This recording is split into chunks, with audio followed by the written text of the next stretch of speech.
This video serves as an educational summary of the ongoing situation concerning kids' safety bills, age verification, digital ID, why people are in opposition of these bills, and actions you can take against these bills. Hopefully this will clear up some misconceptions about what these bills actually do and explain why they're dangerous. I encourage you to share this video to everyone, whether within your home, at work, or online, and whether they are aware of the situation already or not. First things first, what is the Kids Online Safety Act, otherwise known as KOSA?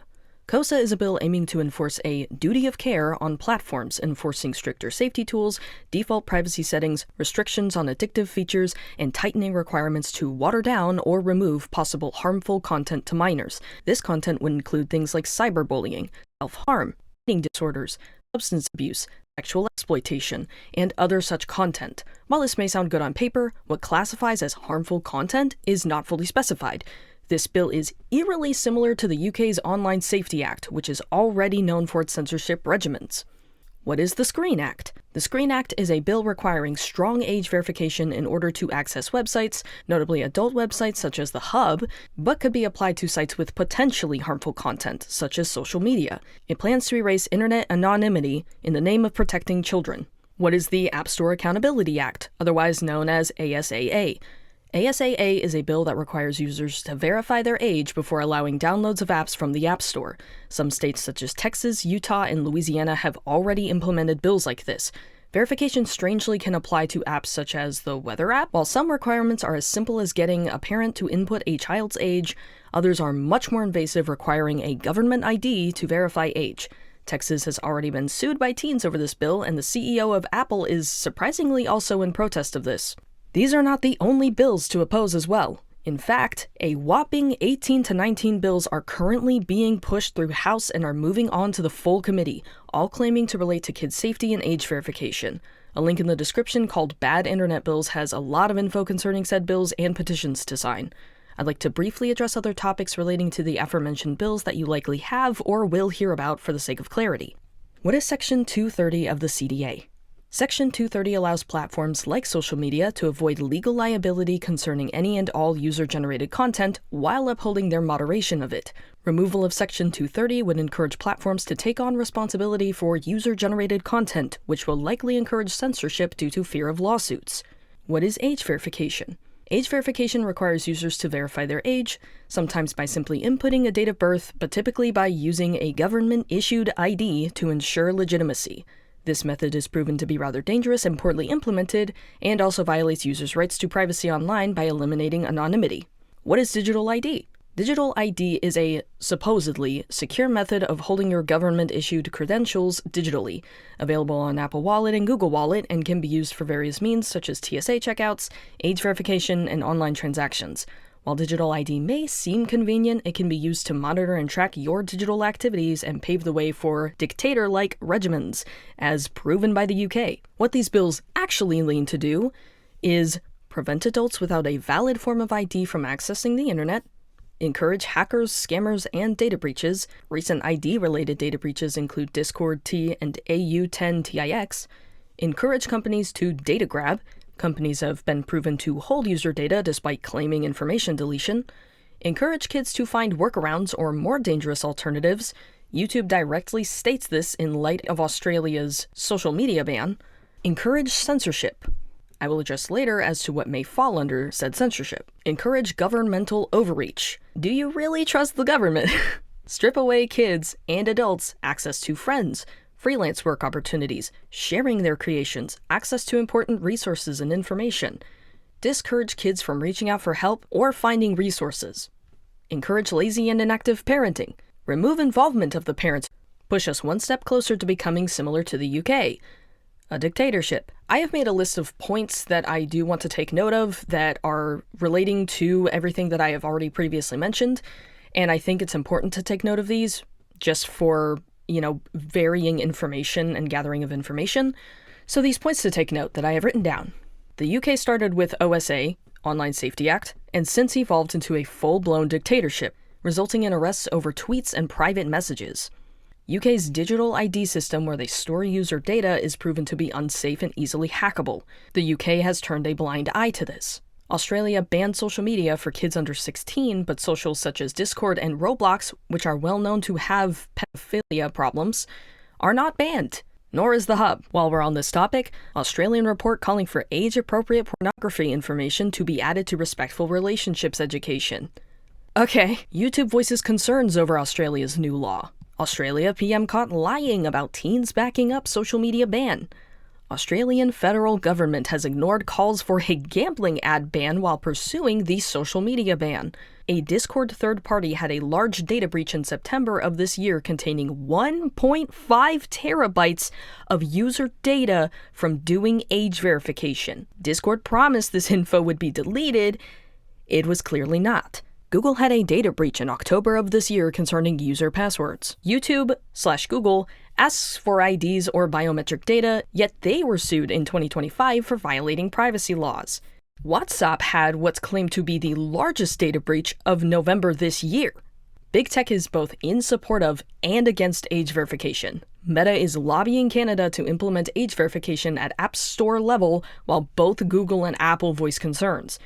Both Republicans and Democrats are in favor of these 18 bills. The government has actually tried to pass KOSA before. I did not know that. Teens sued Texas for age verification. There are plans to implement VPN bans. Kids do not use VPNs.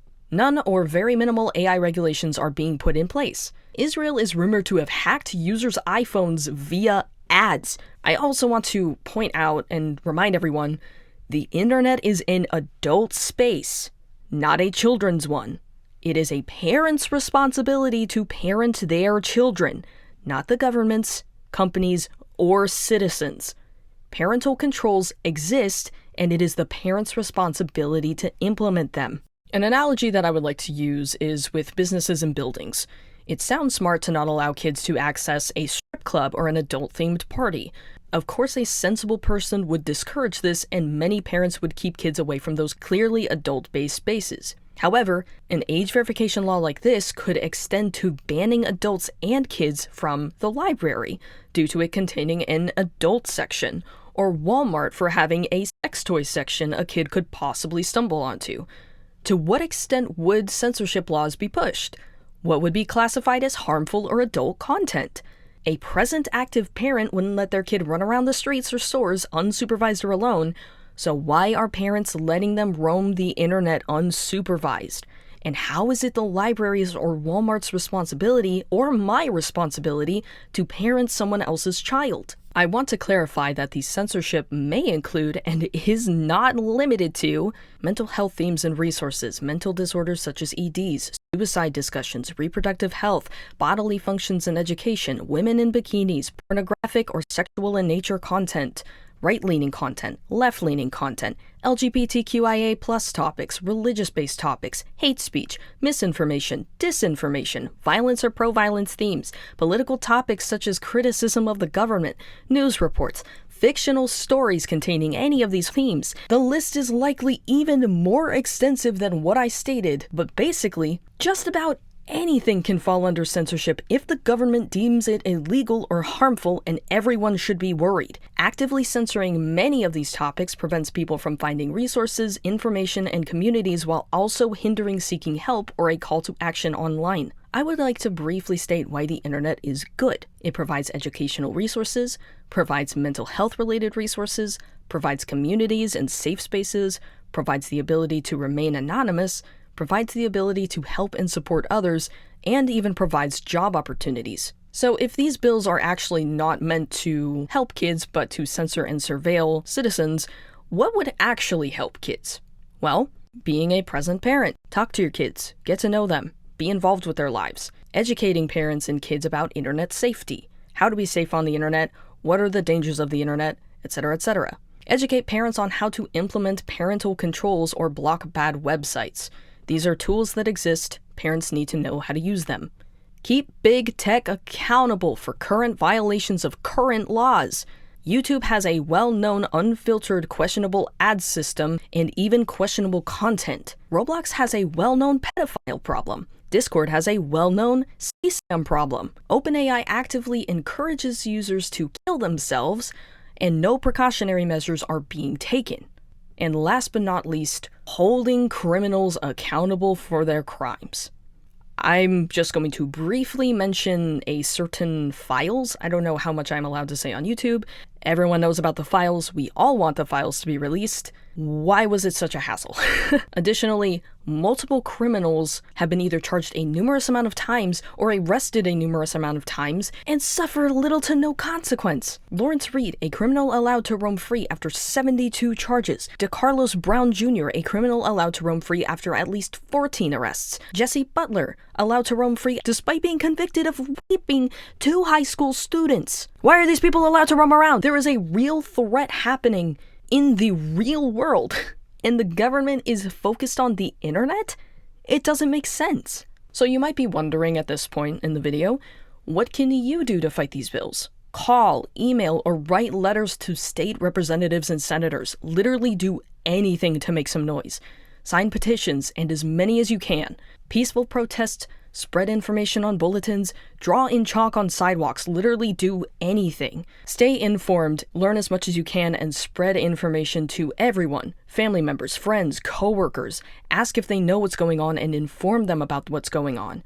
And last but not least, do not give up. KOSA has been watered down and less strict in light of pushback, which is good, but still obviously press against KOSA. I will provide links and resources in the description below. I really encourage everyone to share this video. I hopefully bundled everything in a nice, neat little package so people can be informed, understand what these bills are, and be able to share this video and kind of have it be a quick way of explaining what's going on efficiently and let people know, you know, that these bills really are not safe for anyone, even kids. Anyways, that's it. This took a long time to make, and hopefully people share it. Yeah,